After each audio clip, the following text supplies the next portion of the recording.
So with that, call the meeting to order for Grand Blanc Township Board of Trustees meeting for Thursday, July 9th. And I would ask that we rise for the pledge.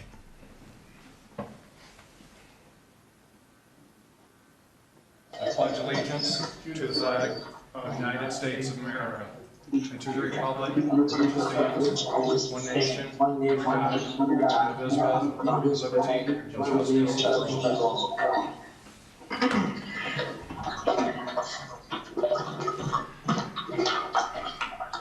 Okay, I would like to ask for approval of, I'm sorry, Mr. Guzak? Mr. Guzak. Go ahead, Mr. Guzak. Okay, you know.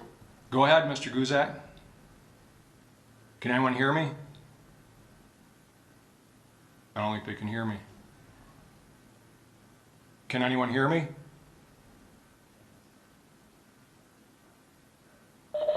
Can anyone hear me? I can. Okay. You can't or you can? Yes, I can. Okay. Can you hear me? Go ahead now. We can hear you, Mr. Guzak. Okay, yes. Mr. Supervisor, I'd like to add one item to the agenda. If you go into your packet, if you look at check number 9995, it's to Zito Construction Company. And this is just a housekeeping item, but I'd like to put it on the agenda for the emergency repair on Holly Road to be completed by Zito Construction in the amount of $51,000. Yep. The board was notified on June 13th by Mr. Bennett and Mr. Limita. However, we never made it to the agenda, so I just want to add it so that we can release the check. Thanks, Mr. Guzak. I'm glad you brought that. That was on my mind that we probably need to do that. So yeah, because they're a great customer, but they help us out a lot. So and they helped us in that emergency. So I just want to make sure I get that check out of here. So okay, I appreciate we put it on there. We can vote on it. So okay, I've got it down. Thank you so much. We will put that under. Let's see. We'll make that letter I under operational issues. Okay, great.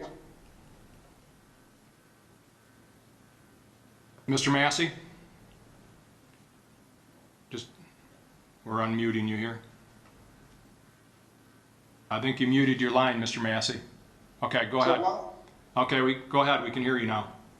Okay, at the last meeting, I raised the issue about a lawsuit, looked like what you and Dennis had put together, some kind of claim.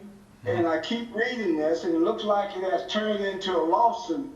You said you didn't know anything about it, but it seems like that your name it alludes to you and Dennis getting together and coming up with some verbiage to file a lawsuit.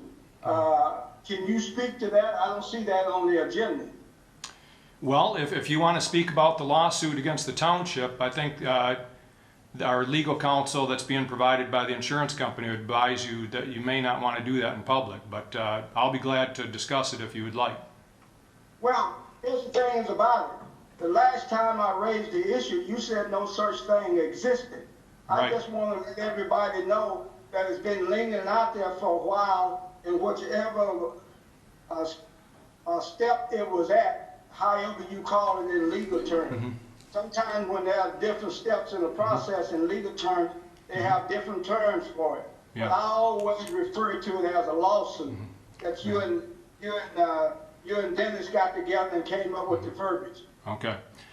Well, I will ask Mr. Laddie under his report to tell you the difference or explain the difference to you between an employee complaint with regard to a policy that an employee is violating the harassment policy versus a lawsuit which just was served to the township and to trustees yesterday.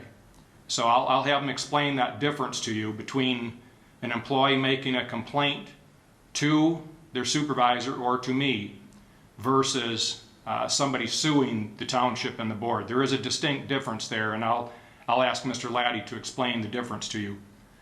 Mr. Thomas, is this regard to the agenda? Can you hear me? Yeah, is this regarding the agenda? Along with what Trustee Massey was saying, that through you to Attorney Laddie, during your report, Attorney Laddie, I would like to ask you the quandary of how in the, as Trustee Massey calls it a lawsuit or a employee discredit, something, whatever.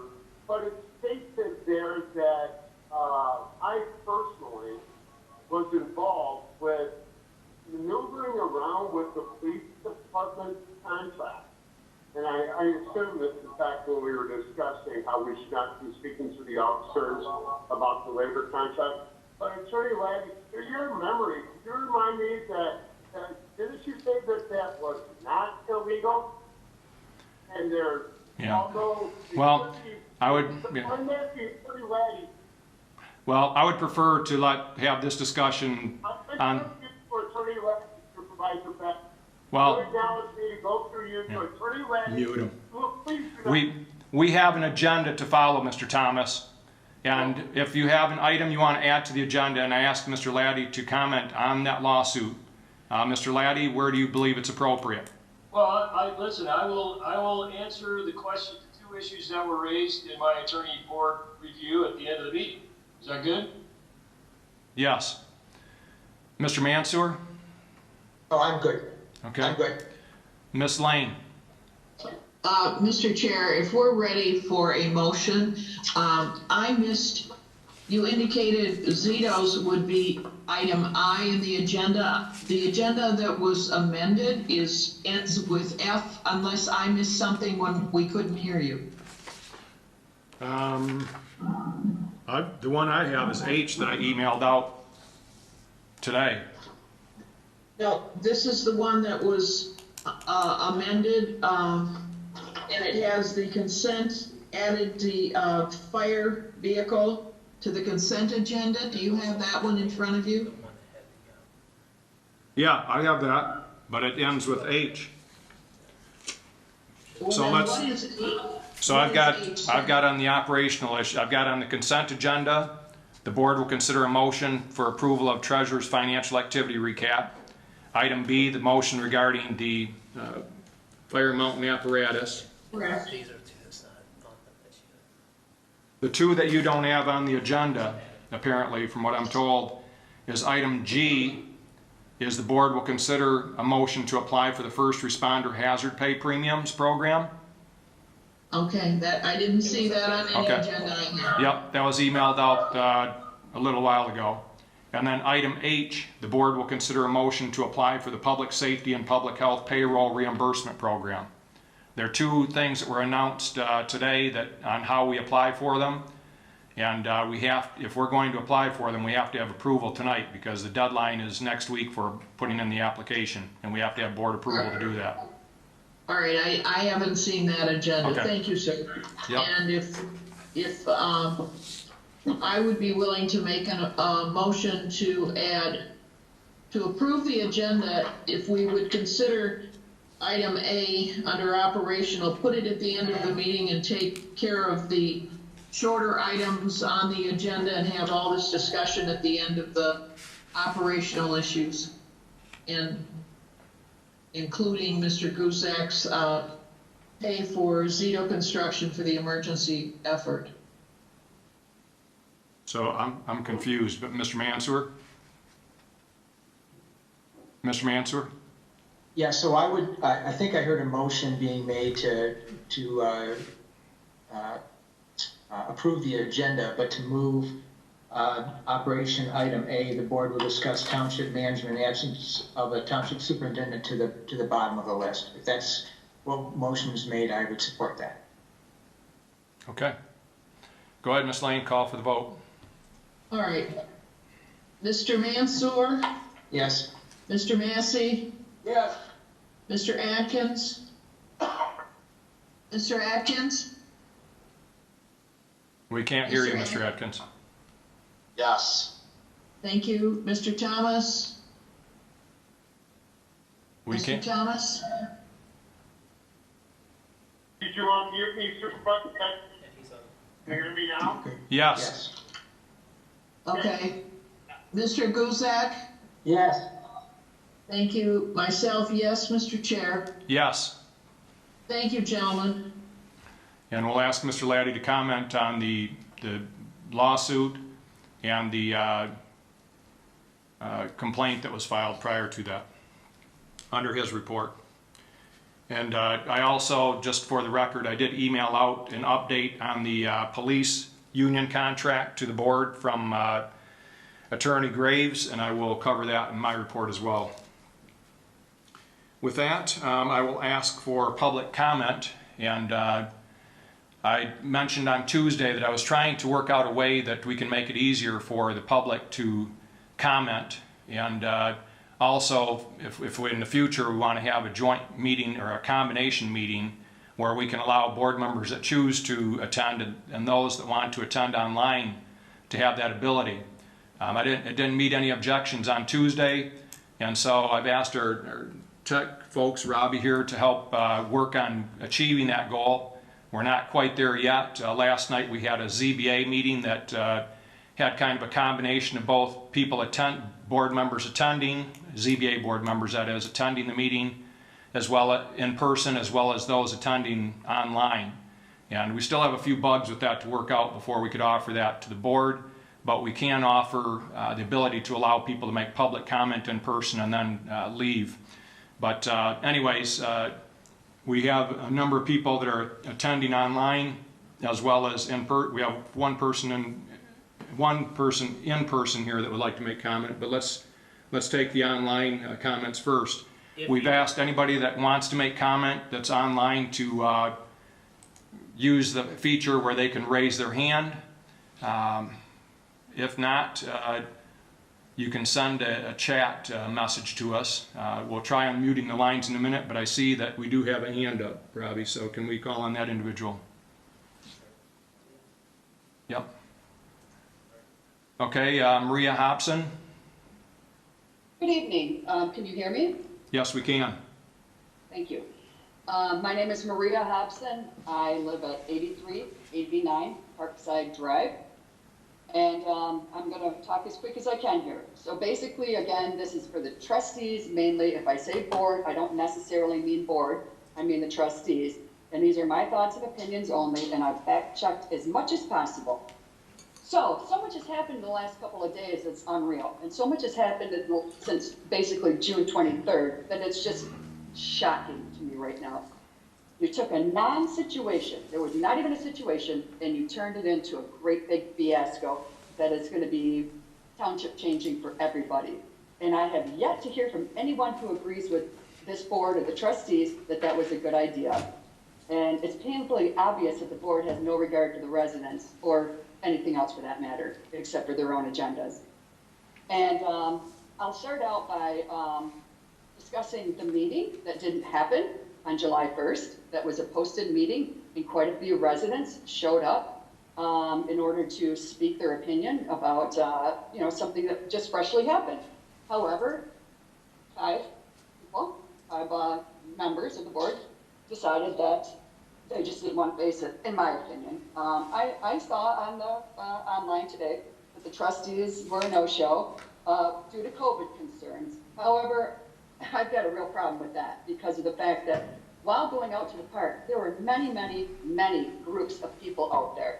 So I'm asking, is the park safe for the residents to be at, but it's not safe for these trustees? And have said trustees gone anywhere else in public? That's just a rhetorical question. We all know the answer to that. The park is perfectly safe, I'm sure. Now we're going to go to Tuesday meeting. There's a number of concerns there, and first of all, a trustee continues to say that he is not able to bring items to the agenda. I just want to know, are you trying? Is anybody else having the same issue? Is there proof that you're trying, or do you just like to disrupt every meeting at first thing? I don't know, but you need to work on that one. And then second of all, another trustee brought up the fact that he wants the board to audit all contracts. And somebody else asked, what contracts? What are you talking about? And the more this trustee spoke, the more it went round and round with no answer.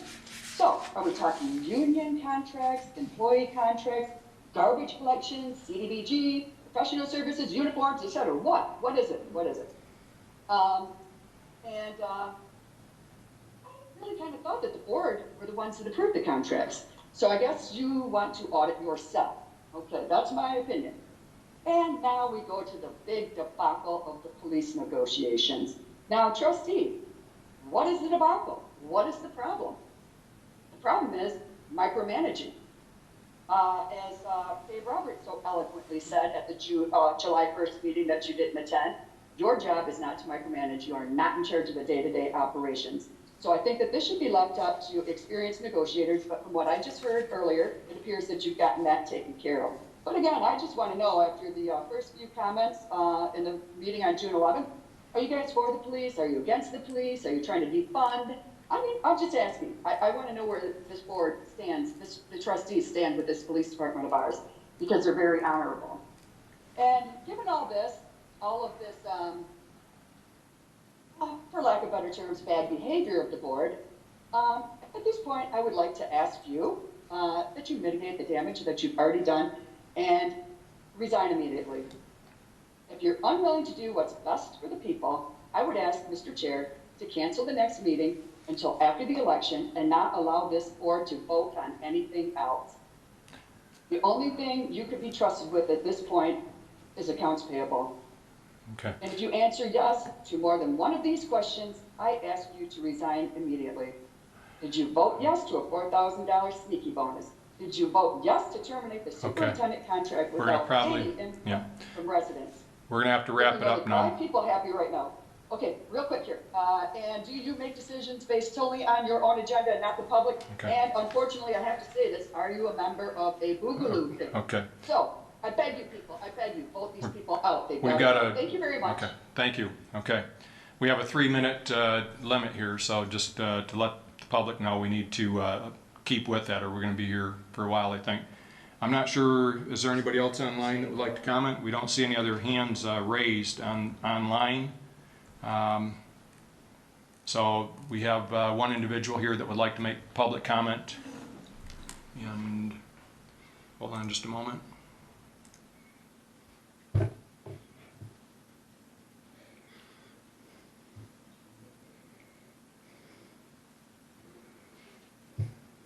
Go ahead. Thank you, Mr. Supervisor. David Robertson, 5511 Wakefield Road, here in Grand Blanc Township. I come here this evening to basically restate what I said on July 1st at the meeting that was held at Bicentennial Park. I want to congratulate you, Supervisor Bennett, in the fact that you bent over backwards to create a safe environment for the public and for board members alike in holding the meeting outdoors and allowing for social distancing for all concerned. As I said at the meeting last week, I think that the decision to fire Dennis Limita was the wrong one. I thought the township board acted improperly, wrongly, both on a personal level. I don't think an employee should be treated the way that Dennis was. On a professional matter, I think that the manner in which it took place has subjected and will subject the board to liability for their actions, and that unfortunately that liability will ultimately be paid for by township taxpayers. And I think that needs to be taken into consideration with regard to the costs that now will have to be incurred to secure a new superintendent. And I really think that you're going to find that it really isn't a bargain to have let Dennis go in any financial way. Quite the contrary. As far as the comments that have been made in preparation for the agenda for this meeting, I would simply say it shouldn't come as any surprise to anyone that the township might face a lawsuit in light of the way in which the meeting of June 23rd was conducted. And I think that on a policy level, I think it was a very wrong thing to do, because Dennis was hired for the specific purpose, in large measure, of bringing about economic development to the township, and was doing very well in that regard. And that's a matter of interest to everybody in the township, all residents and all taxpayers, because if we don't have economic development, then an increasing larger percentage of the burden for police and fire and for other services is going to be borne by the residential taxpayer, which will end up paying a higher and higher tax burden.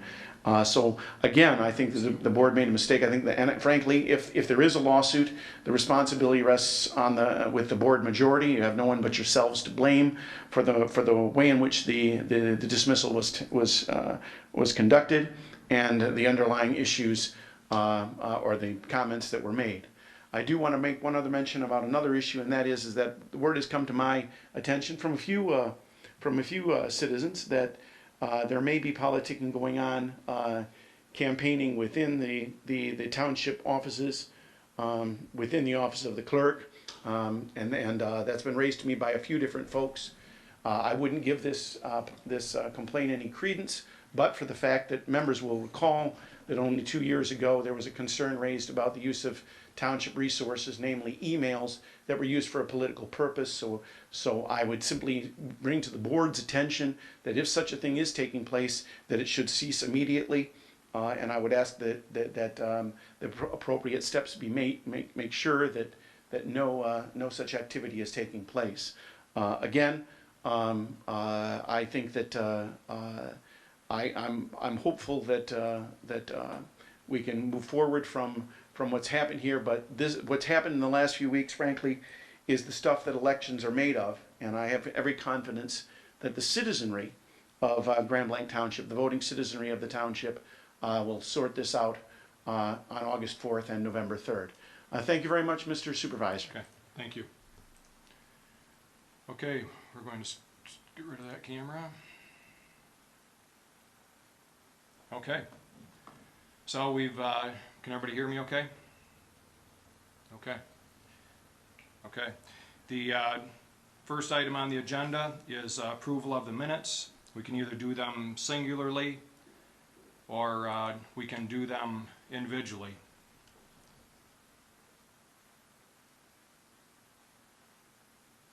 Mr. Massey? All of them at one time. So you'd like to make a motion for approval of the minutes for June 9th, June 11th, and June 23rd? Yes. Okay. Support. Support. Support by Mr. Mansour. Ms. Lane? Mr. Gusak, Yes. Mr. Atkins, Yes. Mr. Thomas, Yes. Mr. Massey, Yes. Mr. Mansour, Yes. myself, yes, Mr. Chair. Yes. That's it. Okay. Go ahead. Okay, the consent agenda items for the treasurer's report and the listing of the heavy rescue truck been approved. Under operational issues, we've moved item A to the end. And item B, the board will consider a resolution to keep Supervisor Bennett as an authorized signer for the CDBG program and remove Mr. Limata as an authorized signer. Ms. Lane? I'm willing to make the motion to, for that matter, sir. Okay. Second. Who was that? Mr. Massey? Yes. Okay, Mr. Massey seconds it. Mr. Thomas? The motion, should the motion include Chief Wiles as secondary? I'm sorry, I'm having trouble hearing you, Mr. Thomas. Last meeting, we discussed Deputy Superintendent Chief Ron Wiles to be the other signature on the CDBG account. That's correct. The motion I need to mute the other lines. So whoever made the motion and the second, if the secondary can withdraw the motion, I'll make the proper motion. Or they can amend their motion. So, Mr. Massey? So you can't amend a motion, there was already a second shot. The seconder can approve the change. Yes or no? Mr. Massey? Mr. Chair, we should take that up here. We should take that up when we get to the last item on the agenda, which is A has been moved to the last item on the agenda. That's when we should discuss that. Because the reason I'm saying this, my reason is officially, Chief Wise is not the deputy yet. Oh, yes, he is. I appointed him. He is the deputy. The only thing that the board sets is the salary. Go ahead and The mute. board set more than the salary, just for your knowledge. Okay. We'll see. Please mute. So anyways, the bottom line is that Mr. Thomas asked the person that made the motion to amend it to include Chief Wiles to be added as a signator on that CDBG. I don't know if that's something you want to consider. I think, who made the motion? Was it Mr. Massey? Miss Lane? You need to unmute Miss Lane. Agenda. I'm sorry, Miss Lane? I said I was just following the agenda Right. and the statement on the agenda. Yeah. Did you care to add Chief Wiles as Mr. Thomas requested? That's fine. And who seconded it? Was it, Mr. Massey did. okay. Mr. Chair, Yes. I will not second that motion. Okay. Well, then, Because, let me say this now, you have the right to choose your deputy, but we have the right to draw up the responsibility. The board does, not you. okay. Well, we'll have that discussion when we get to that agenda item, but I don't believe that's the case. Anyways, so we've got a motion on the floor. It's seconded. Is there any more discussion? Ms. Lane? Mr. Chair, if Mr. Massey withdraws his support, we have no motion. Mr. Thomas? I would like to, if this is legal, through you to Attorney Laddie, if this is legal, please let me know. But I would like to make the motion, I'm sorry. I'd like to make a motion that Supervisor Bennett as the outside signature for the CDBG program and remove Mr. Limita as an authorized signer and also add Chief Ron Wiles as a signer. So you're making that a motion? Yeah. Okay. Is there support? There was initially a motion, the motion was seconded, there was a proposed amendment, the maker of the motion agreed to the amendment, the maker of the second didn't and withdrew his support. So you had a motion on the table that lost its support, and so I think you're able now to offer a new motion if it gets a second, and you can move forward with that. So Mr. Thomas made a motion, and Mr. Guzak, unmute Mr. Guzak. Go ahead, Mr. Guzak.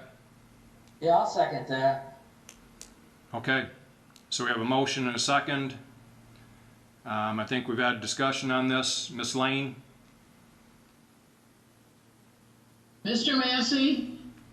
We need to unmute everybody. I'm sorry, hold on just a minute, we're unmuting everyone. Mr. Massey. Okay, Mr. Massey? No. Okay.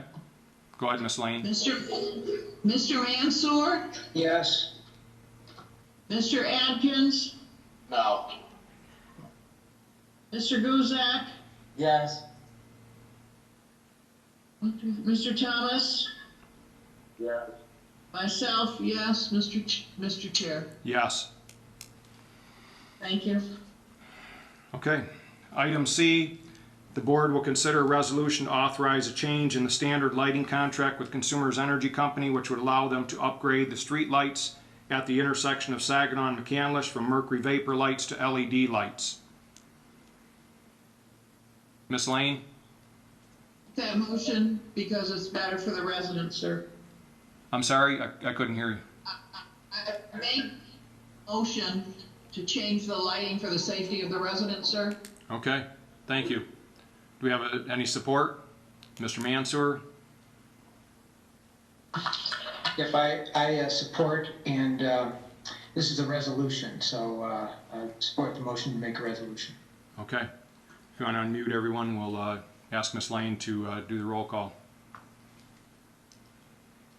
Mr. Mansour? Yes. Mr. Massey? Yes. Mr. Adkins? Yeah. Mr. Thomas? Yes.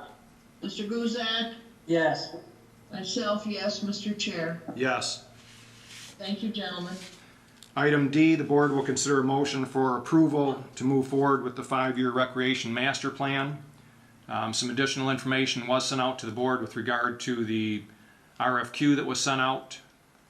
We discussed this on Tuesday why it's critical for the township to have an updated master plan for the parks, for obtaining grants and funding for the park.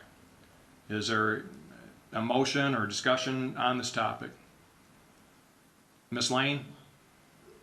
Mr. Chair, I would move this motion to move forward with the 5-year recreational master plan and award the bid to Rowe Engineering, and I believe the price was $11,000. That has to be part of the motion. Okay.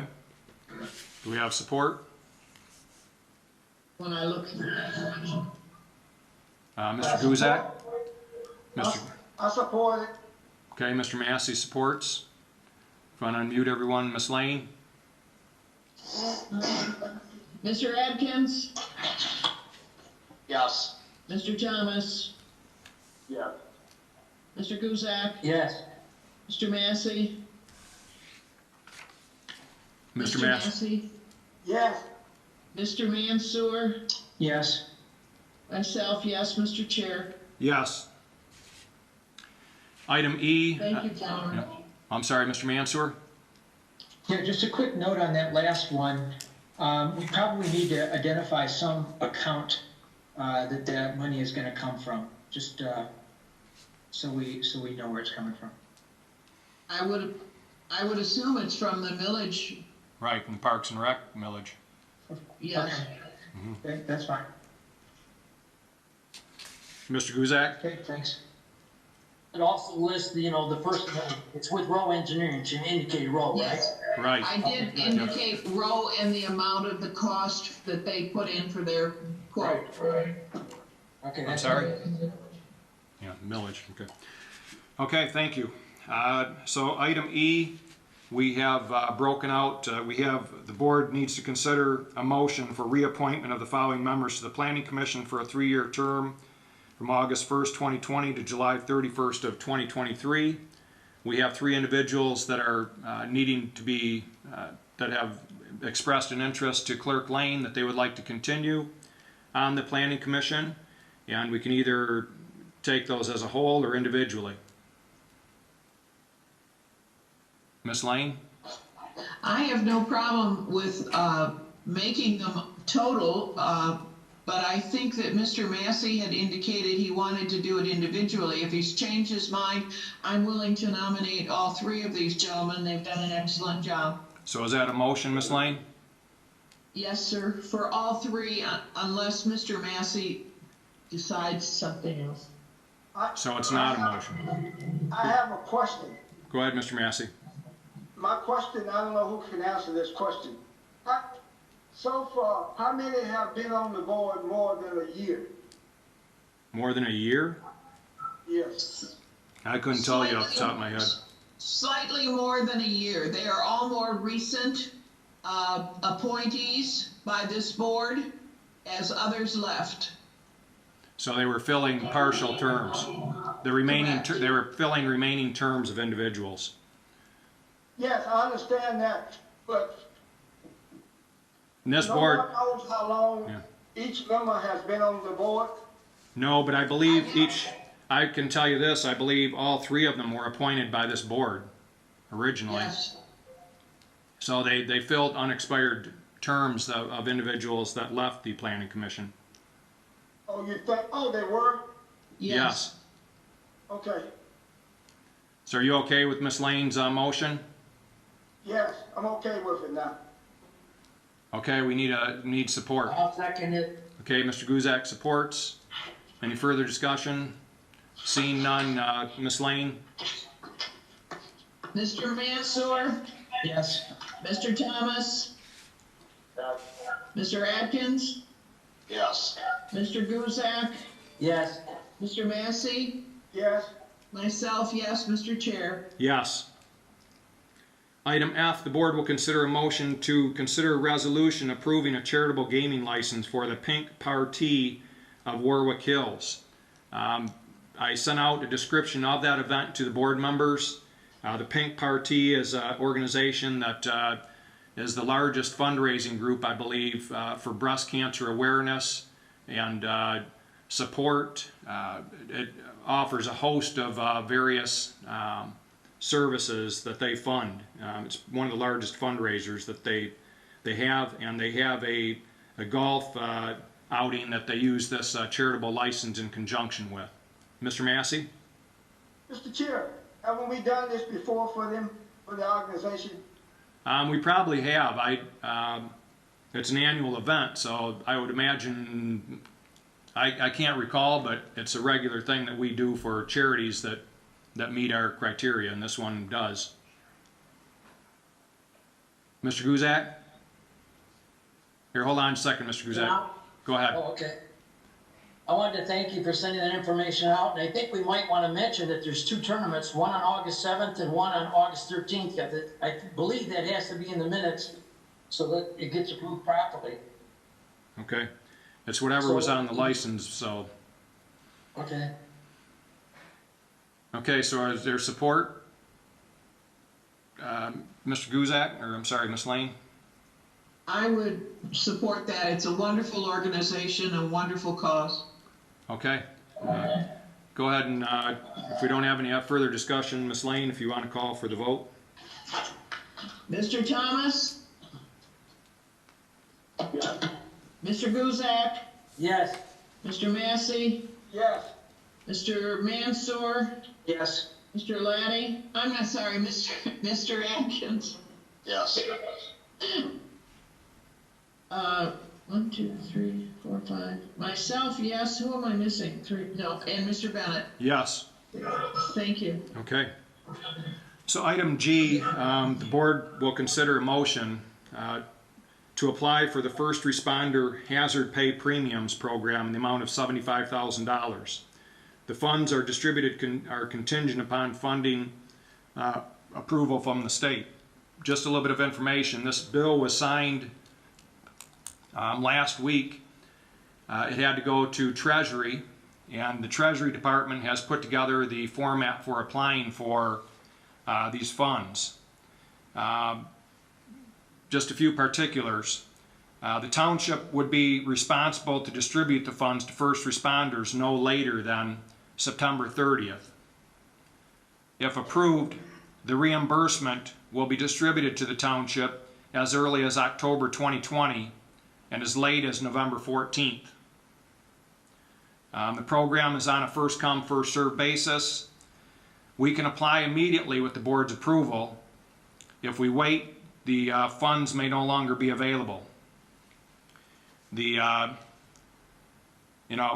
question may come up that if we pay it and we don't get approved, what happens? But we can decide not to pay it if we don't have approval by September 30th. But my thought is that we make plans to pay it out at the end of September, and we see what our situation is financially, and if we get notified that we've been approved prior to that, and then the board can decide whether or not we pay it out or not. But we can't apply for it without the board's approval at this point. Mr. Massey? Which office in the township applies for it? We have not applied for it yet because we're seeking board approval, but my office will be the one applying for it if the board chooses to move forward. I so move. Okay. Is there support? I'll support. Okay, Mr. Guzak supports it. Any discussion? Ms. Lane? Could you tell me, is there a specific amount per individual and specific who's designated other than, is it police and fire and whomever? Right. I mean, who would you include in that? Yeah, it's very well defined in terms of it has to be police and fire, and that's it. We can't include dispatchers or any other staff people. It has to be police and fire. It's $1,000 per first responder, meaning fire or police, and we calculate that it'll be $75,000 that we can apply for. Mr. Mansour? So the motion here is to apply for the funds, and I guess what you're saying is that we'll have a chance later on to make sure, or to take a pulse of whether this is coming through or not, before we would actually issue the checks, right? Right. The concern is that, you know, this thing is being put together on the run. They aren't sure when we're going to receive approval. You know, hopefully we'd receive approval, maybe could be within weeks, but we may not too. So I guess that's why we put in there that it's contingent upon approval from the state, and then this board can make a decision. Okay, thank you. Yep. So we have a motion and support. Any further discussion? All right, Mr. Okay. Mansour, Yes. Mr. Thomas, Yes. Mr. Atkins, Yes. Mr. Guzak, Yes. Mr. Massey, Yes. myself, yes, Mr. Chair. Yes. Thank you.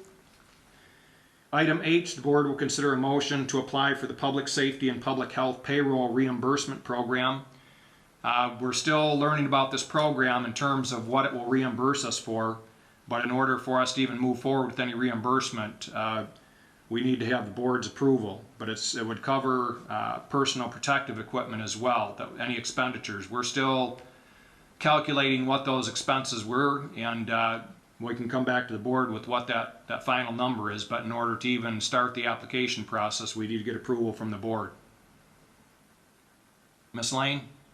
So approved, Mr. Chairman. Okay, so Ms. Lane's making the motion. Second. I'm sorry, Mr. Massey? Second. Okay, Mr. Massey supports it. Any further discussion? Mr. Massey? Mr. Chair, Yes. who applies for this? Who looks into this? My office.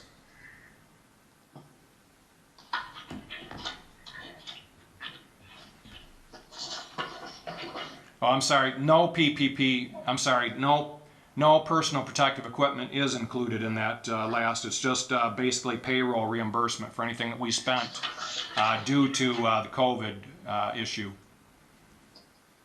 So I was mistaken on that. So anybody have any discussion? Otherwise, I'm going to ask Ms. Lane to call for the vote. Go ahead, Ms. Lane. Mr. Atkins, Yes. Mr. Guzak, Yes.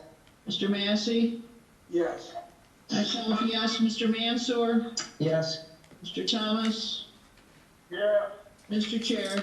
Yes. Thank you, gentlemen. Okay. Now we'll move to the item that we moved. Let's see, we have also item I that we added, which is Zito Construction, $51,000. Mr. Guzak? I make the motion to pay Zito Construction for the emergency repair on Holly Road of $51,000. Is there support? Mr. Massey has his hand up. Mr. I Massey? support that. Okay. Mr. Massey supports. Any discussion? Mr. Mansour? And just, where is this, where's the pay gonna come out of? It's gonna be out of a DPW fund? Yes. Where is it coming out of? DPW. Yes. Okay. Yeah, it'll be, yeah, and it's check number 9995. It's the second one from the end on the list. Thank you. Mr. Massey? I just have one question for the treasurer. For the chairperson. Where was this work done on Holly Road? Is done right at the intersection of McCandlish and Holly Road. Right basically in front of the, well, it was just to the north of the intersection. It was blocked off for a few days while there was a water main burst underneath the road that was eroding the road, and we had to fix it immediately, otherwise we'd have to shut down all of Holly Road. Okay, I remember that. That's why Okay. I asked. Yeah, thank you. Okay. Any other discussion? Ms. Lane? Mr. Mansour, Yes. Mr. Thomas, Yes. Mr. Atkins, Yes. Mr. Guzak, Yes. Mr. Massey, Yes. myself, yes, Mr. Chair. Yes. Thank you, gentlemen. Okay. So on Tuesday, we discussed this item, and it's the board will discuss township management in the absence of a township superintendent. I proposed that I've already appointed Chief Wiles as my deputy supervisor. The board sets the pay for that individual that would serve as deputy supervisor, just like a deputy treasurer or deputy clerk. And he would act in my absence. My plan is that I would continue to manage the day-to-day operations with his assistants, but it would probably be in my absence that he would take care of any immediate matters that may come up before the township. I'll call on you just a moment, Mr. Massey. So the thought was, and I have actually emailed out to you an addendum to Chief Wiles' contract. I sent out also to the board a description of the deputy supervisor position and how that works. And this would be running parallel with his position as police chief. You may find it to be interesting. I was asked by Mr. Massey on Tuesday if we have ever done this before. And actually in the 1980s, this was done. We received several phone calls from past employees and past police chiefs that are aware that Police Chief Chris Chapman was appointed by Supervisor Bill Delaney, actually, and served as the deputy supervisor for about 3 years. So his name was Chris Chapman. He was the police chief, and there is a precedence here in the township for doing that. I only bring that up because Mr. Massey asked if that was something that we had done before. And yes, it is. I also proposed that in the past, when we had an absence of the superintendent, the board at the time awarded the salary of the of the superintendent, and awarded that to the supervisor.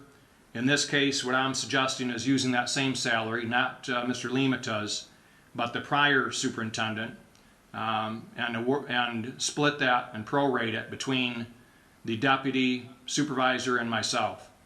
And so that's where we're at today. Mr. Massey, and then we'll go to Mr. Guzak. Go ahead, Mr. Massey. Mr. Chair, that was some interference. I couldn't hear everything that you were saying. There was some interference there when you, about midway through your short, Okay. brief presentation. Okay. Well, Mr. I Okay. didn't hear what you were I'll saying. recap it in a minute, but Mr. Guzak, you had your hand up. Yes, thank you. I just wanted to recap a little bit. I know you mentioned that, basically that you appointed your deputy supervisor and that you're taking approximately $80,000 and 40 is gonna go to you and 40 is gonna go to the part-time deputy supervisor, right? Prorated, so it's not going to be 40,000. Yes, prorated, It right, all it's depends prorated, on right. how long we're in this process.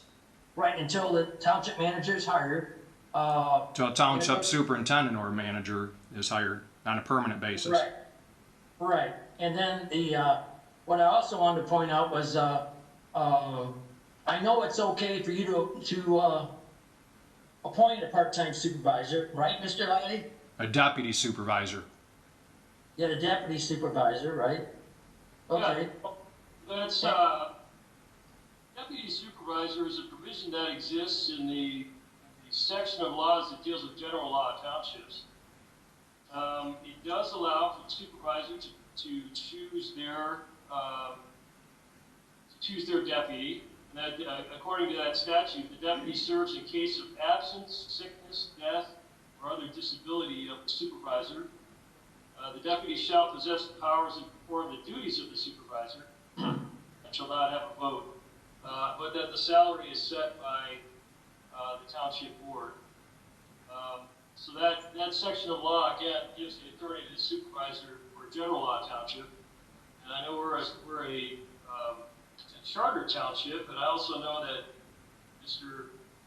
Supervisor Bennett sent us some information from the MTA from Catherine Bulhoff, and that describes different categories of deputy supervisors. She calls it, category 1 is the substitute deputy, which would be somebody that serves in the physical absence of supervisor, who carries out his specific duties.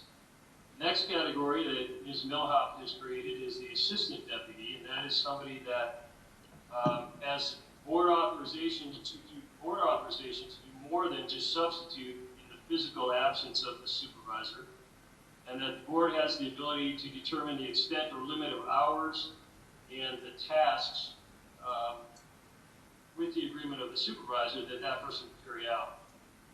Then she creates a third category, which she calls Deputy Plus, which would be an existing employee that would then serve either as one of the substitute deputies or the assistant deputy. So, substitute deputy can be appointed, pay is approved by the township board.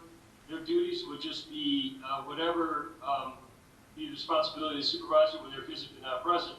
Assistant deputy is somebody that takes on additional tasks, and in addition to the pay, that requires some board input for those tasks. I gave you a long answer, but the short answer is, I believe that even though that separate law is found in the General Township Act, I believe that it applies to charter townships, but you have the complication of the statute that gives you the ability to hire in a charter law township a manager or a superintendent. Okay, great. Complicates the mix. Right. Ms. Lane? Okay, there's one other thing I'd like to point out. I would like to review how we had the same situation that's happened 2 times before in Grand Blanc Township, and I know Scott's aware of it because he was a trustee at the time when it happened. First, we had our superintendent, like Dick Dunnell. The part-time supervisor, Mickey Hoffman, requested from the board to hire a new township superintendent and have the township clerk, the township treasurer, and the township attorney research the situation. The part-time supervisor, Mickey, did not appoint a deputy at the time. What happened was the committee proposed a new job description for the township superintendent, and they were advised to hire the superintendent, and the board okayed the process. And this commitment suggested they hired the previous township planner, which was Keith Edwards, as a temporary superintendent. But in this case, there was no one received any money for hiring this. The superintendent, part-time superintendent, took it on herself, and the treasurer, the clerk, the attorney, no one was paid any money for that particular one. Okay. The second time that it occurred, it was Keith Edwards. This is a part-time supervisor that handled the situation the same as before, with the help of the township clerk, the township treasurer, and the township attorney, and a consultant. Because the part-time supervisor also did not appoint a deputy at the time, the committee determined that the MML would cost about $10,000 to hire a superintendent, and so they proposed to hire. So the board approved that we hired Terry McGinn as an HR consultant to assist in the process, because it was much more cost-effective and we had more personal contact and it was a lot cheaper. Taking the process took more time than desired, so the board decided to compensate the part-time supervisor, Mickey Hoffman, for an additional work during this hiring process.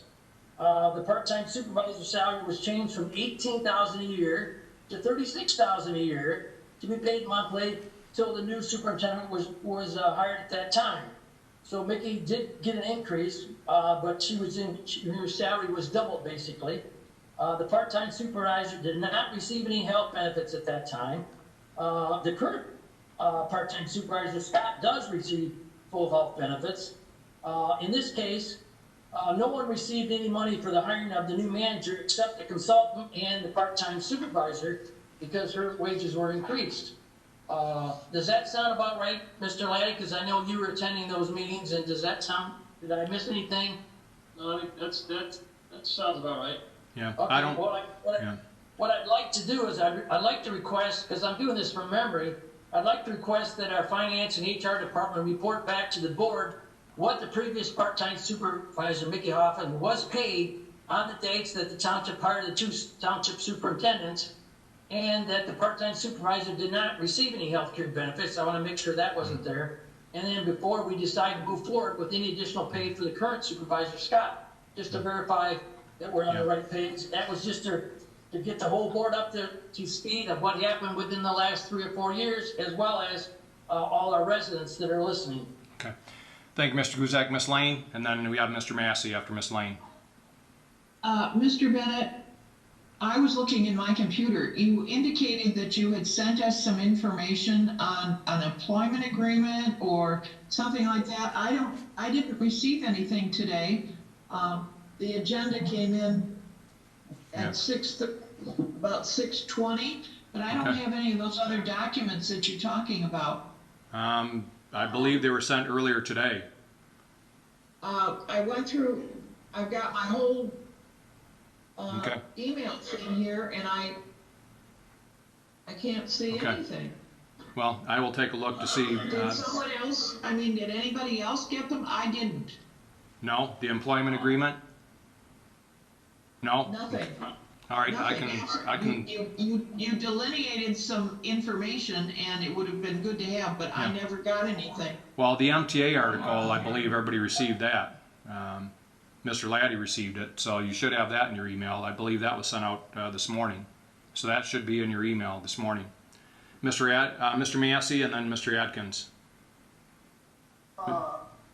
Mr. Chair, Yes. I'd like to make a motion that Attorney Laddie write up the job description and the title, substitute deputy, and then upon his writing the job description, then we have a further discussion, what the salary is going to be and et cetera. A job description for what, Mr. Massey? We need a job description for the deputy's responsibility. Mm-hmm.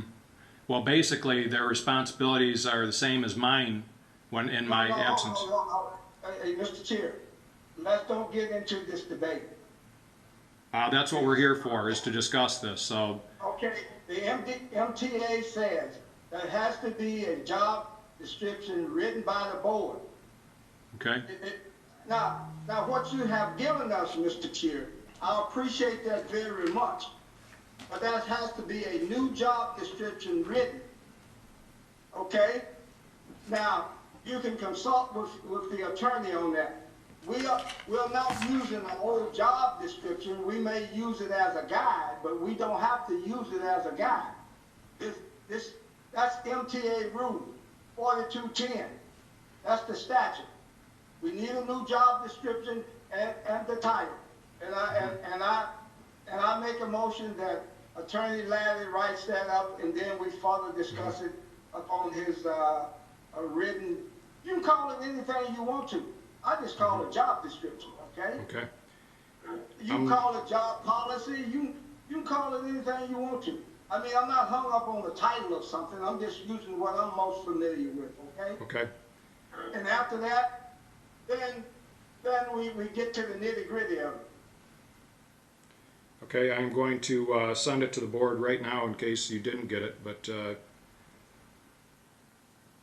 me just take care of that right now. Who else? Miss Lane, you had your hand up? Yes, Mr. Bennett, I went through and there was nothing from the MTA to me at all this morning. Mm-hmm. Well, Mr. Laddie got it, and it was sent to the whole board, so. Well, I got Catherine Milhoff's article, the question and answer. Right, that's the article. Is that what Yes. you're talking about? Yes. Yeah, I got that. And I think, I don't know, I think Joe might be referring to that too. Yeah. Right, so it's in the email. I just sent to you what I had our labor attorney draft in terms of an addendum to Chief Wiles' employment agreement. The comments by Mr. Guzak, from what I remember being on the board, when Mickey Hoffman took over for the absence of Keith Edwards, was that his salary was provided to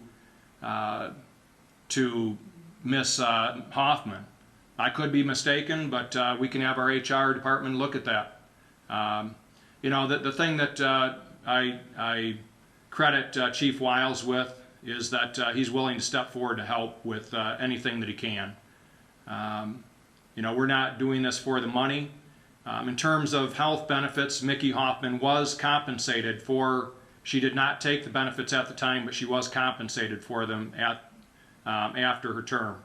So, Mr. Laddie, did you have a comment? I thought you might have your hand up. No. Okay. Okay, Mr. Massey, and then Mr. Thomas.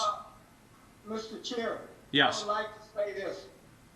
I think, and you can ask Attorney Laddie, I'm no attorney, but you have to be careful when we start talking about conversation and start using the word salary, because MTA definitely strongly suggests that you don't get into a second salary with someone. It gets more complicated than you probably imagine. Now, if you're talking about let me use the word, I can't think of another word right now. You're talking about a stipend, that's totally different. But if you're talking about a salary, you're getting into something that's very complicated when an employee already employed by the township. Yeah, our labor attorney did not share that opinion. I'm not sure where he got that opinion, but he does not share that. But anyways, take a look at what I sent out, and it's an addendum to the chief's agreement. Take a look at it. It doesn't look like we have support for moving forward with this motion. Mr. Thomas, you have your hand up? Yeah, so first, I would like to remind everybody, there is no such thing with an elected official, part-time to full-time. There is no such thing. You're elected to do it or you're not. Secondly, Attorney or Supervisor Bennett, you took the health benefit. Nikki Hoffman did not take the health benefit, and she got reimbursed, 5-10 years later for the health benefit. But there's no reason why Supervisor Bennett should not get a bonus, just like there's no reason why this board shouldn't have received a bonus for the extra work that they're going to be putting in. I never begrudge anybody for putting in that kind of effort and that kind of work for a bonus. And I agree with paying Chief Wiles the same. Now, it is going to be prorated, so we're talking about probably $10,000–$15,000. And I think it's well worth it. And I would like to I'd like to hear I'd like to hear from Treasurer Guzak, because it seems like he's more of the historian with this. Do you mind, Supervisor Bennett? Well, I think Mr. Guzak commented on what he thought the salary was. We can actually, research it. Like I said, Chief Wiles and myself are not doing this for the money. We want to make sure the ground is covered that we need to cover. In the past, the supervisor was compensated, and I'd be interested to know what, I'm going to share that responsibility with Chief Wiles, and, I'll be glad to wait and see what the board feels is a adequate compensation for the work that we're going to do. So if we want to wait till we find out what the previous number was and take a look at the responsibilities that, or the description, and I apologize if you didn't receive the addendum to Chief Wiles' contract, but go ahead and unmute, Ken. We will, follow up. I've sent that out, and you'll have that. Mr. Thomas, you had a follow-up? Yes, through you, if you do not mind, Supervisor Bennett, through you to Attorney Laddie, is that okay? Yes. Would it be appropriate that you, Attorney Laddie, if you could work with the labor attorney, put something together for Supervisor Bennett, something together for Chief Wiles, and is there a way that dealing with the governor's recommendations with meetings, but I think we honestly need to have a executive meeting or an extra meeting next week. Let's get this hammered out. Let's get it done. Let's stop wasting time so we can make a decision on what we're going to do next. I'm okay to waiting for the fourth Tuesday meeting. We're swamped. One more meeting. I'd rather just wait till the next regular board meeting. But I appreciate your comments, Mr. Thomas, and we can see where the board's at on those. Mr. Mansour and then Mr. Massey. So 2 points. First, I'd like to understand from you, Supervisor Bennett, what type of deputy you're contemplating, given these three. I mean, this is the first I've actually heard of these different types of deputies. So I'd like to understand what type of deputy you're contemplating. And then last meeting, I asked if Attorney Laddie, when we get an understanding of these duties, could make sure that we understand what the duties are and make sure if there's any conflicts, if there's a way to mitigate them. Okay. So I think it deserves a little bit more time to go through that. Sure. Thank you. The question of me, Mr. Mansour, the third deputy, so the deputy plus. Chief Wiles certainly does not want to give up his position as police chief, and I certainly respect that, and I appreciate his willingness to help me. So I went to him and asked him for his help, and he said he'd do anything he could do to help me. In terms of responsibilities and whatever, we can sit down, Mr. Laddie, our labor attorney, myself, and we can lay out what those responsibilities are and look over that agreement and bring it to the board on the 4th Tuesday, if that's acceptable. Mr. Massey? Mr. Chair. Yes. I'm not telling you what to say, but I'd like for you to keep this in mind. You used the word last conversation, but you started out using the word salary many times. So I don't think that word should be used, because that will get the board and the township into legal problem. Yeah. Just the word salary. Mr. Laddie, are you aware of any problems with using the word salary?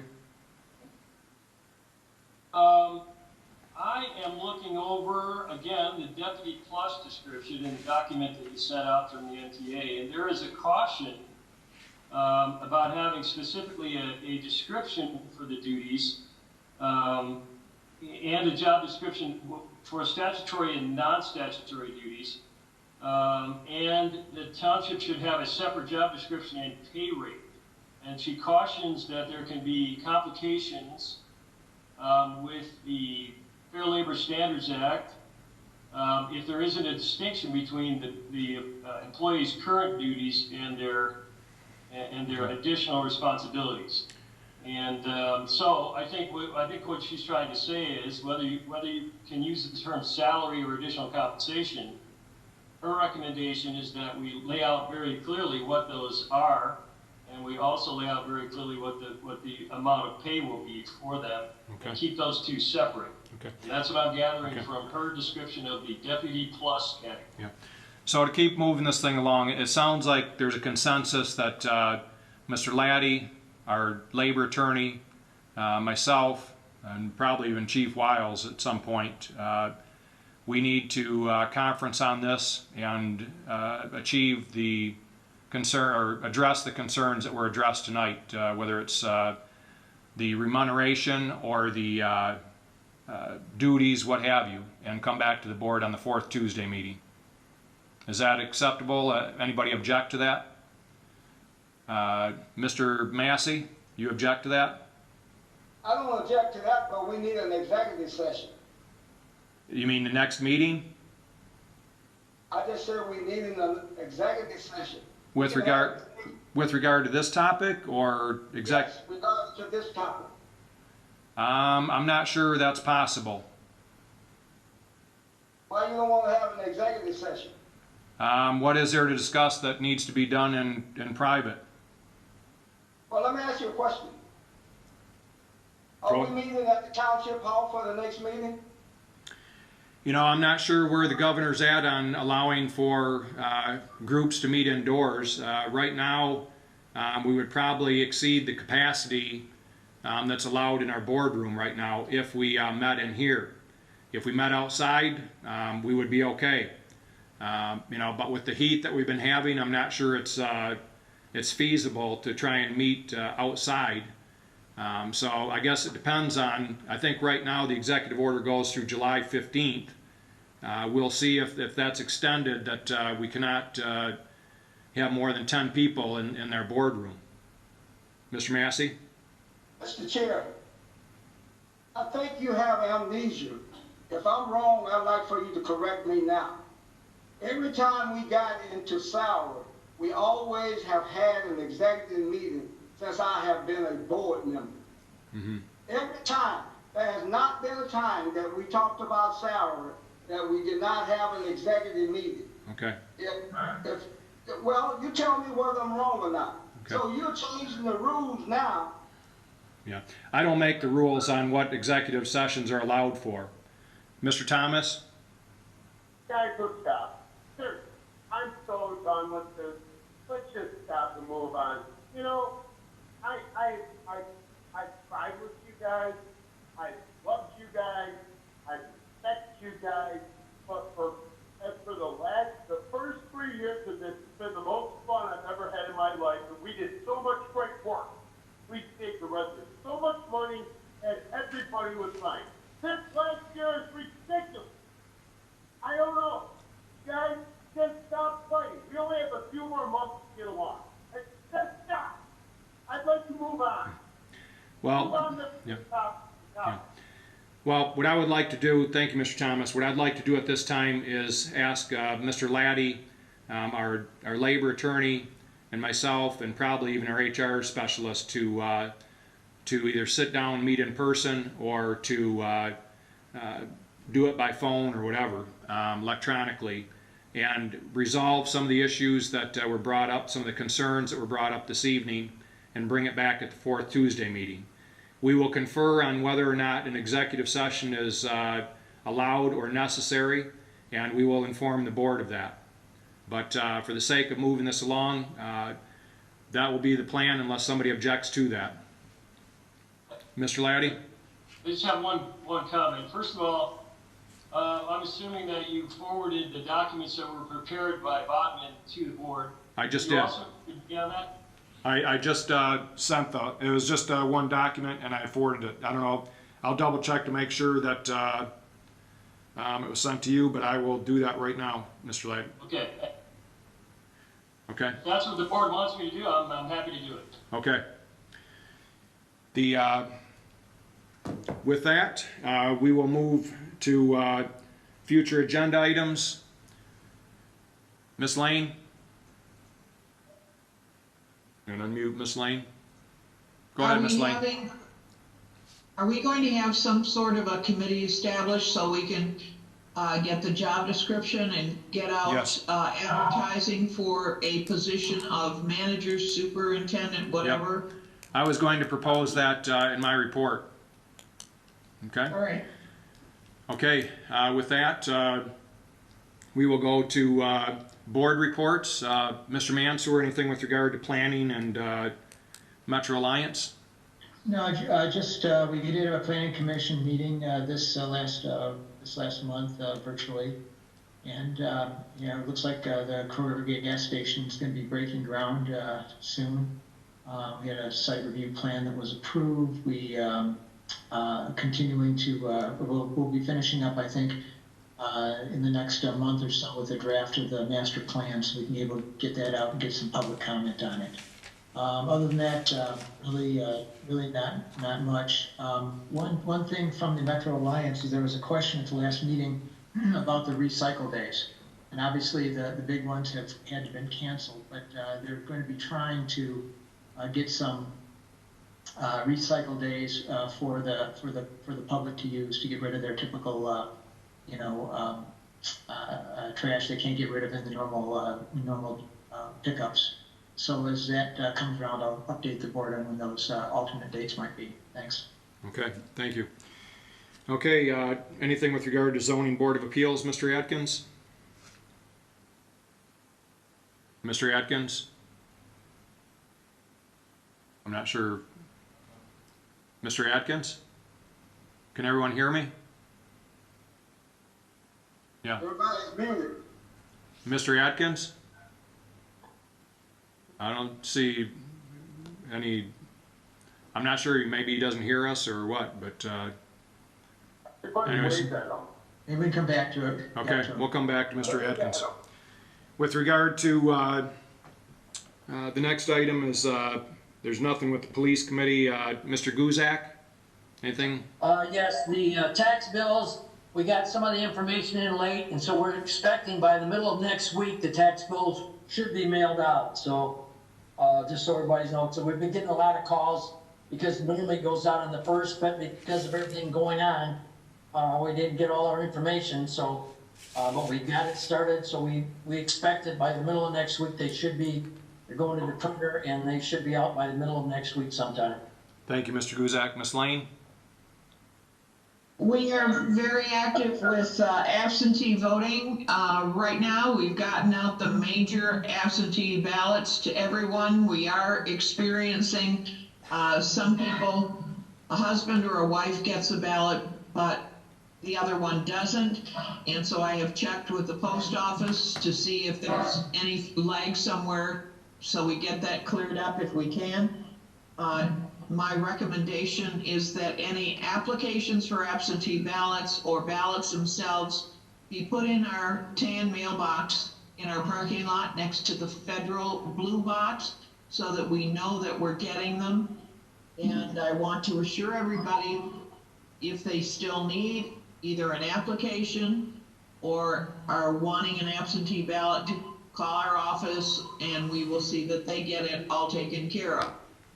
Okay, thank you, Ms. Clerk Lane. Mr. Massey, you have a question? Yes, Mr. Chair, I would like for you or someone to address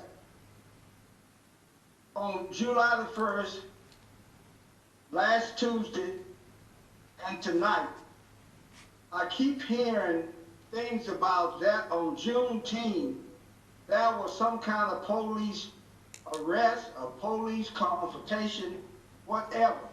So can you verify, is this true or false? Because it was mentioned on July the 1st in the park, live, okay? It was mentioned last Tuesday, and it was alluded to tonight. Okay. Yeah, I'll talk about that in my report. I don't have much to say on it, but I can, but anyways, I understand the comment, and I'll tell you, I want Mr. Laddie to go first in terms of his report first, though, before I do any discussion. All right. Mr. Laddie? Well, I was asked, earlier in the meeting, I was asked about two things. Actually, Supervisor Bennett was asked about one regarding an employee complaint. The second one has to do with a lawsuit that was filed recently by former Superintendent Lemata. The first thing I want to start out saying is that in our legal system, people are entitled to avail themselves to our legal system. If they believe they have a claim, then they can file a filing fee.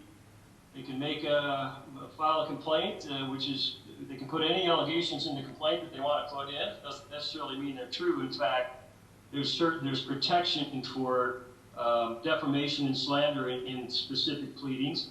But the major point is that all these are, at this point in time, are allegations. This is one person's version of a series of events, and this is one attorney's version of an interpretation of a statute. That also holds true for our policies, for example. We have a number of different policies in the township, and if any employee believes that there's been a violation of that policy, then they're free to make a complaint or free to raise that issue.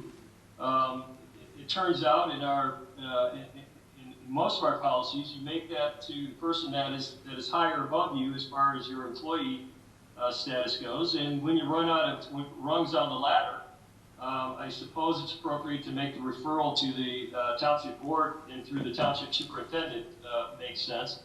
But once again, these are allegations. This is one person's version of a series of events or an event that occurred. And as far as any sort of issue concerning laws being broken, I haven't seen anybody allege that a specific law has been broken. And when I say allege, I'm also looking at, I'm also thinking about, again, our policy complaint. There may have been things that people could interpret to be a violation of a regulation. It could be an administrative regulation. It could be a policy, could be issued by the state, could be issued by the federal government. But the bottom line is that all you've heard so far are allegations. And anything, Trustee Thomas, anything regarding some allegation of your wrong behavior is just an allegation. It's just one person's opinion and potentially one attorney's opinion that there arguably may have been some violations. So rather than talk about the specifics of what one person and one lawyer has alleged, we have properly taken the complaint. We've sent it down to our insurance counsel. They're going to assign through our policy, they're going to assign us representation.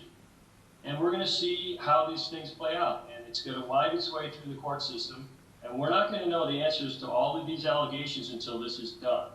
And then we're going to find out, we're going to look back months later or years later, and we're going to, depending on the outcome, we're going to have a different view of what the allegations were. So at this point in time, again, I think it's better. I mean, so far it's been a one-way street. So far there have been allegations made, and there hasn't been a defense put forward yet, but there will be a defense put forward on all the issues vigorously on behalf of the township board and the township itself. So I realize that wasn't perhaps the amount of specificity that anybody was looking for, but I think we need some context in this, because it's all, again, these are just statements. None of them have been proven yet. David, can you address the issue of when this lawsuit actually was served versus what complaint I received? You know, we have a policy on how we handle employee complaints, and I handled it in that appropriate manner, which it stays confidential until it's investigated. Well, yeah. As far as the timing goes, from what I can tell, you received it. I think. Let's see the date. It was the day after the fourth Tuesday meeting in June. So whatever date that was is when I received the complaint.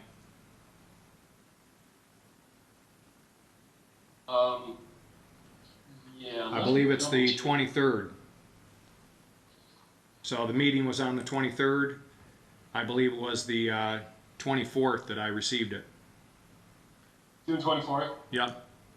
I forwarded it to Bodman immediately. And then you referred that complaint down to Bodman? Yes, our labor attorney. They again, just for the record, the township board didn't see that complaint until just recently. Right. We're talking about the policy allegation. Correct. That was not a lawsuit, though. It was That's the point.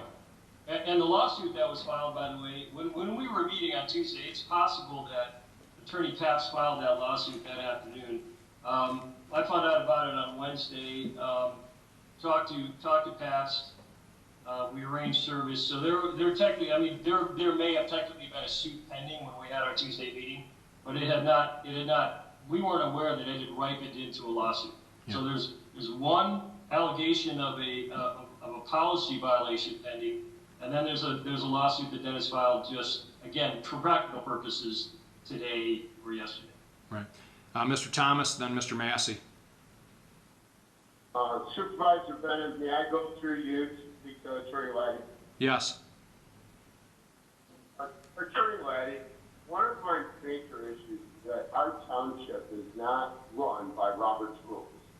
Robert's rules has a specific time and a date and how to put together an agenda. As of right now, our agendas are put together by the superintendent and the supervisor. So when folks say, hey, why are you putting this on the agenda at the last minute, it's because a lot of times the trustees and myself included, I can't get on the agenda for things that I would like to discuss. And I was wondering, through you, Attorney Laddie, if it would be feasible to either make a motion to turn our board into a Robert's Rules of Order, or if you could put together an agenda policy. Yeah. Well, state statute says that if two board members want something added to the agenda, it gets added. I have never been requested to add something to the agenda, that I even know of that wasn't added. So I'm not sure what that reference is, but I haven't been asked anything to add. But Mr. Laddie? I mean, either one of the board can either, they can set their policies regarding engagement. If they want to adopt, if you want to adopt Robert's rules, you can. Robert's rules has specific requirements regarding agendas and how things get added and how motions are offered. The other thing is you have the ability to create an agenda policy that the board would be bound by. And either one of those options is, it's up to you to decide how you want to operate those things, and how you want to offer access to people with agenda items. So I'll leave it up to you. But if we're going to do that, we need to set an agenda item to talk about that. So we can do that, Mr. Thomas, if you choose to. But I would like to put it on the agenda for the next meeting if you'd like that. Yeah, Mr. Massey? Yes, I'd like to refer this question to the attorney. And I know we use all, the attorney deal with the legal process. I just deal with whatever comes up, okay? I'm not an attorney. I'm not a trained attorney, just a street attorney. But if someone files a complaint and that complaint turns into a lawsuit, that's the beginning of the lawsuit.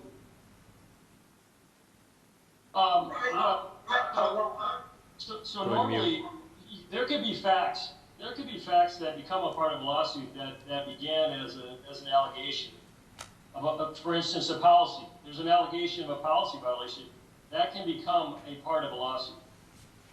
Those facts can be a part of the lawsuit. Right.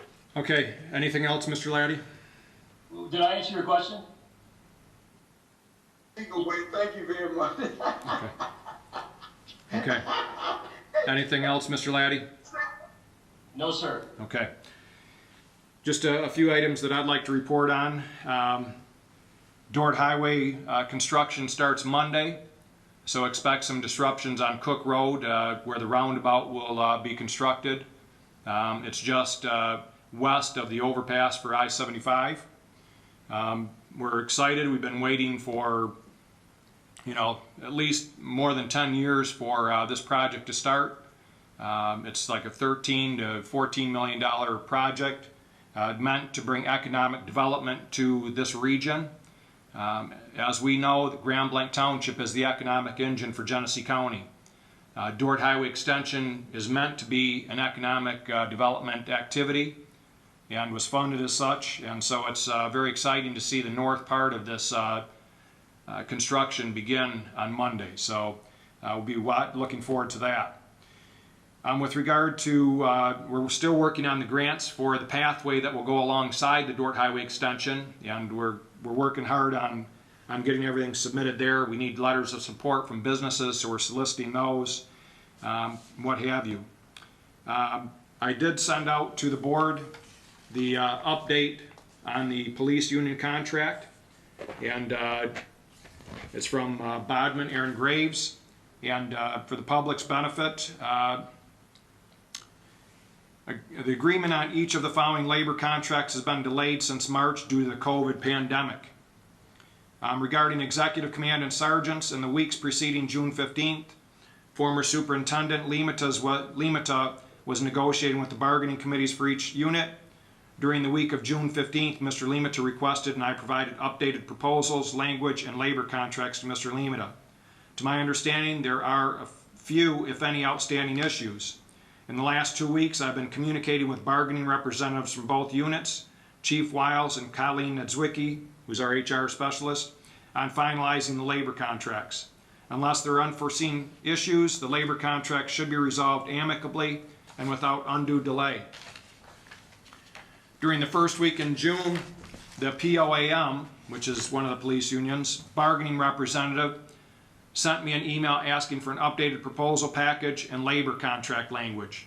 The township had an alternative proposal on the table and I asked which option the union desired.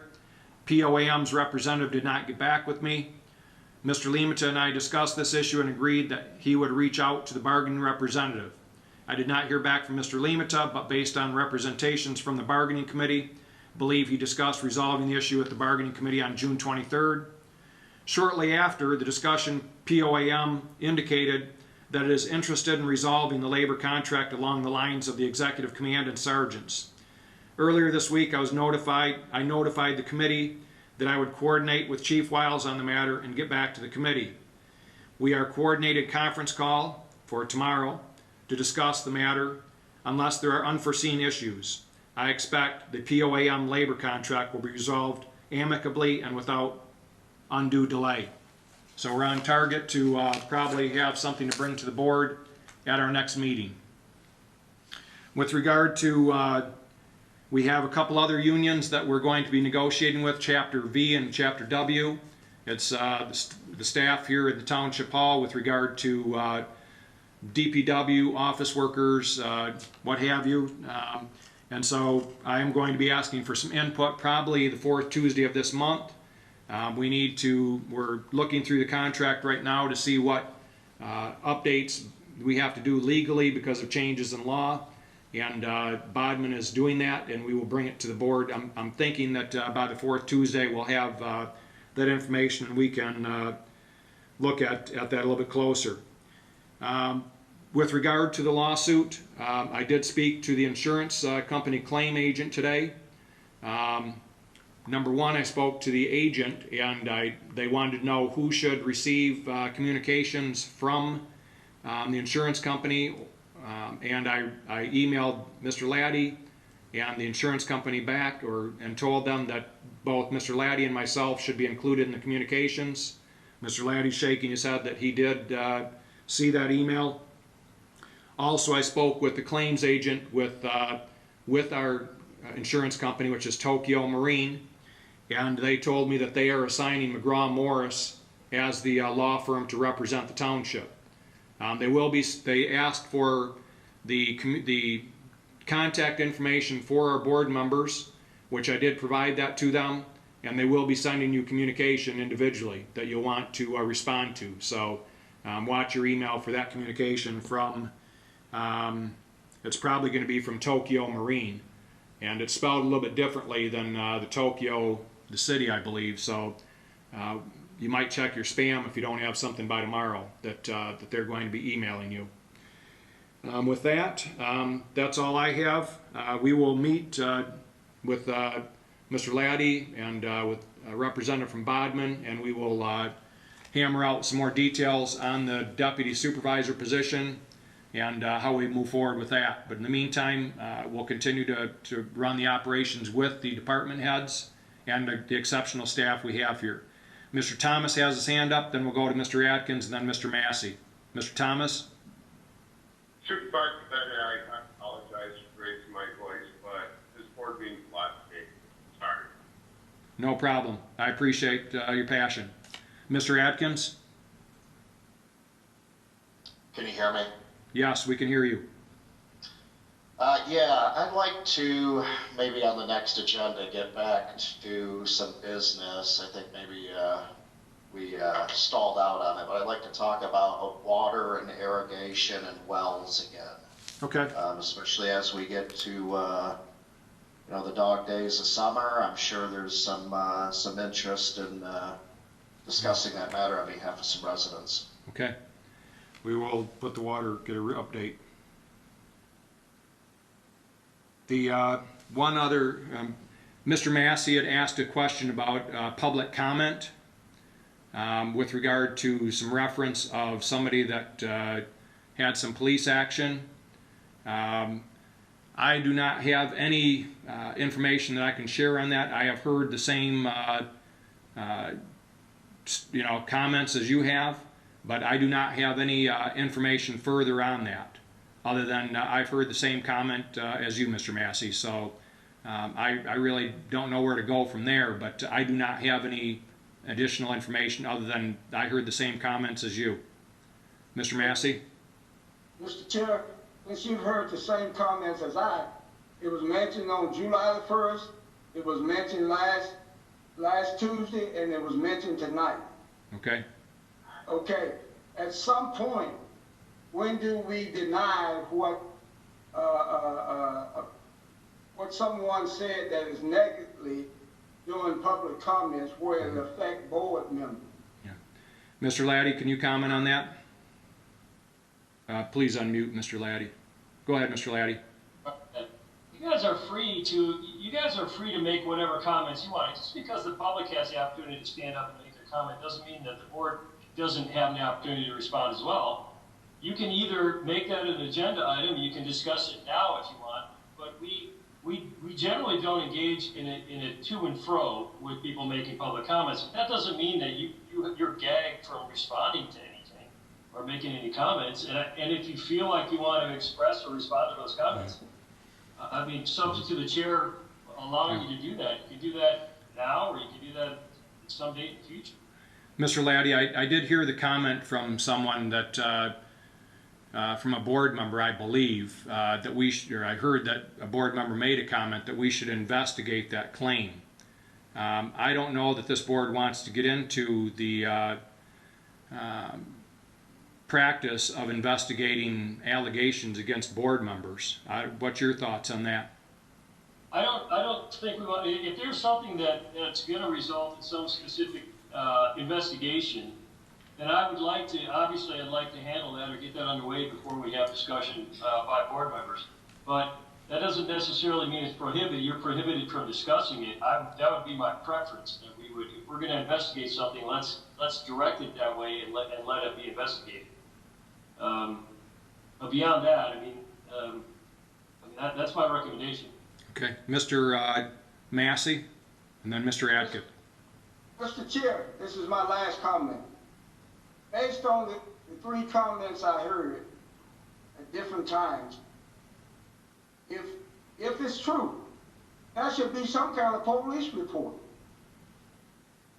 If the allegation is true, that should be a police report. Depending on what police department took the action, they probably do have some type of report, but I don't know who it was or the time or what have you.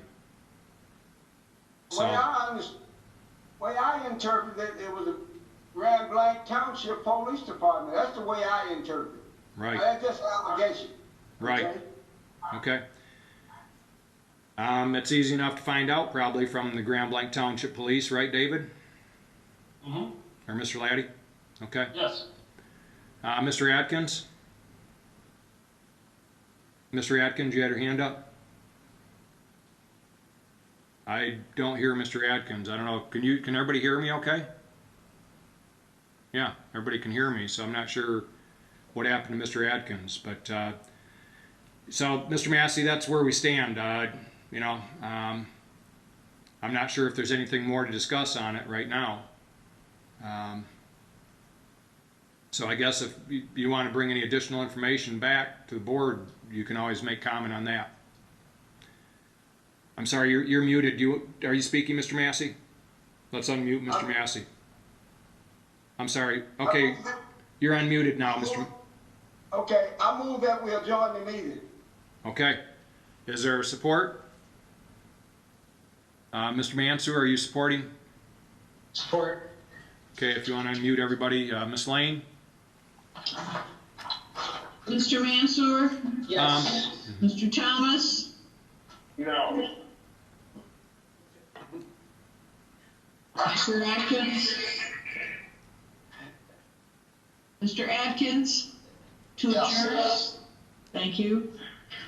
Mr. Guzak? Yes. Mr. Massey? Yes. Myself, yes. Mr. Chair? Yes. Okay. Thank you. Good night. Good night.